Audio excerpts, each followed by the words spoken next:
9월 30일 살아계신 하나님의 말씀 예레미야 17장 9절부터 14절 말씀으로 주 앞에 부끄럽지 않게 해라는 제 말씀 드립니다. 어떻게 하면 사람으로서 잘 사는 그런 만족한 삶을 살 수 있을까요? 어찌하든지 간에 물질적 이익을 얻는 삶을 살면 좀 만족한 삶이 될까요? 아니면 이기심이 충족되면 만족할까요? 아니면 수단과 방법을 가리지 않고 상대적으로 대비된 누군가를 찍어 누르고 지배하게 되면 그 만족할까요? 그렇지 않습니다.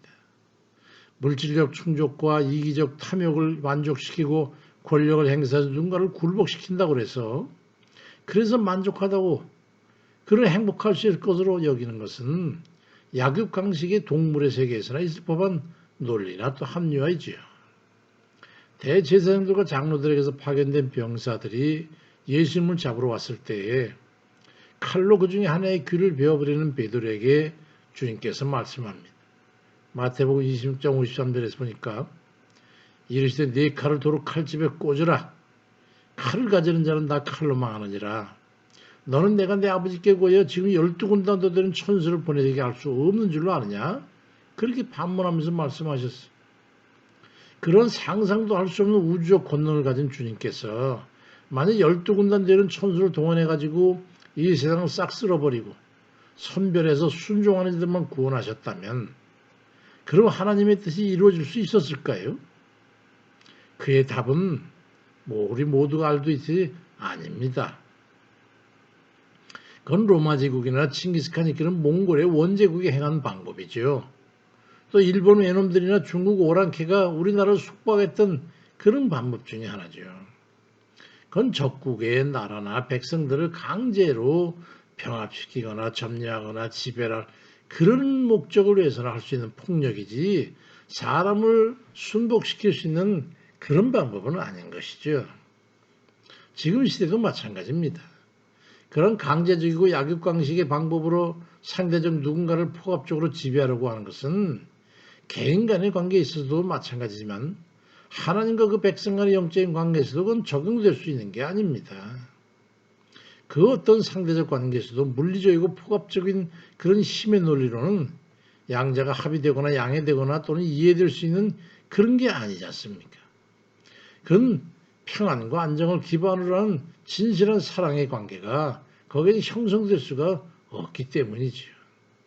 그래서 사도 바울은 디모데전서 2장 1절로 2절에서 그러므로 내가 첫째를 권하노니 모든 사람을 위하여 기도와 간구와 도구와 감사를 하되 임금들과 높은 지위에 있는 모든 사람을 위해서 해라. 이는 우리가 모든 경건과 단정함으로 고요하고 평안한 생활을 하려 함이라고 말씀합니다. 우리가 평안하고 안정되며 잔잔한 삶을 위해서는 우리의 상대적 위치에 있는 모든 대상을 위해서 기도하라는 말이죠. 왜냐하면 그들은 폭력이나 금력이나 또는 어떤 위력을 가지고 힘을 가지고 논리를 가지고 우리에게 우리의 삶에 악한 영향을 줄 수 있기 때문입니다. 정직하고 의롭고 성실하게 인생을 관리하는 삶을 우리도 살아야 합니다. 성경은 부자들에 대한 부정적 시각을 가지고 있는데 야고보 2장 6절에도 부자는 너희를 억압하며 법정으로 끌고 가지 않냐.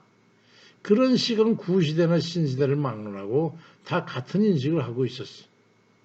미가서 6장 12절에도 부자들은 강포가 가득하였고 그 주민들은 거짓을 말하니 그 혀가 입에서 거짓되도다 말씀합니다. 이 말씀을 현대인의 성경에서는 이렇게 풀어놓습니다. 너희 부자들은 가난한 자들을 착취하고 너희 주민들은 다 거짓말하는 데 익숙해서 그 혀로 진실을 말할 수가 없다고 기록되어 있습니다. 부자들은 그렇다는 거예요. 그들의 부가 정직하거나 성실함으로만 순수하게 얻어진 것이 아니라 거짓되고 부정적인 방법에 의해서 취득한 그런 것이니까 가난하고 힘없는 이들이 부유한 이들에 의해 이미 억압되었음을 거기에 함유되어 있다는 걸 뉘앙스를 가지고 말씀하고 있는 거예요. 소위 약한 자들을 등을 쳐모아서 살찌운 이들이라는 거예요. 정직하고 성실한 수단 방법으로는 결코 큰 부를 취득할 수 없다는 그런 의미를 가지고 있습니다. 또한 권세 있는 자들에 대한 비난도 있었어요.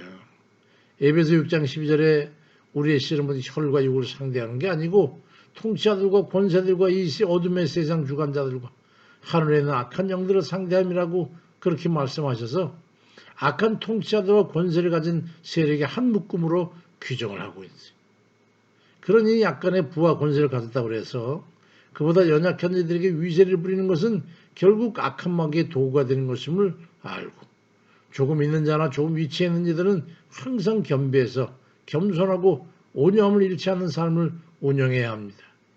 주는 것을 얼마나 조심해야 되는지 알아야 합니다. 결말은 이렇습니다.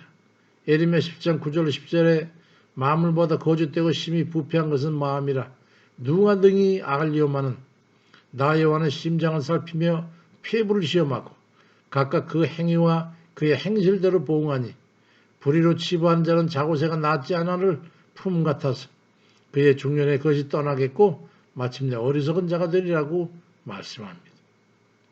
평화의 시대나 풍족한 세대에는 대충 넉넉한 마음과 자비의 궁유를 기대할 수 있을지 모르죠.